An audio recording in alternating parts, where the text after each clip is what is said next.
ভগবান বলছেন যে বিষয়ের সঙ্গে ইন্দ্রিয়ের যে সংযোগ তাতে বিভিন্ন দ্বন্দ্বমূলক জিনিসগুলো উৎপন্ন হয়, হাসি কান্না সুখ দুঃখ ভালো মন্দ ইত্যাদি।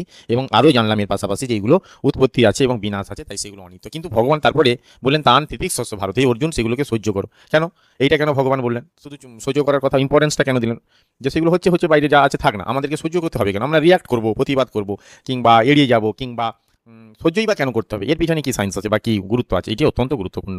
তার কারণ এইগুলো আমাদেরকে প্রভাবিত করছে। এই যে শীত লাগছে, এই যে গরম লাগছে, এই যে সুখের সময় আমি আনন্দিত হয়ে যাচ্ছি, উৎফুল্ল হয়ে যাচ্ছি, দুঃখের সময় ভেঙে পড়ছি, যদি যদি আমি জানবো যে এইগুলো অনিত্য জিনিস, এইগুলো আসে যায়, এরকমই এদের বৈশিষ্ট্য ধর্ম, তাহলে কি আমি ইনফ্লুয়েন্স হব না দ্বারা, অতটা প্রভাবিত হব না। দুঃখতে এমন ভেঙে পড়বো যে আর দাঁড়ানোর শক্তি নেই, অথবা এমন আনন্দে একবারে ফেটে পড়বো সুখের সময়, যে আমি সেটা মানে এক্সট্রিম পর্যায়ে চলে গিয়ে আমার পরবর্তীকাল হয়তো সেটা কষ্টও দিল।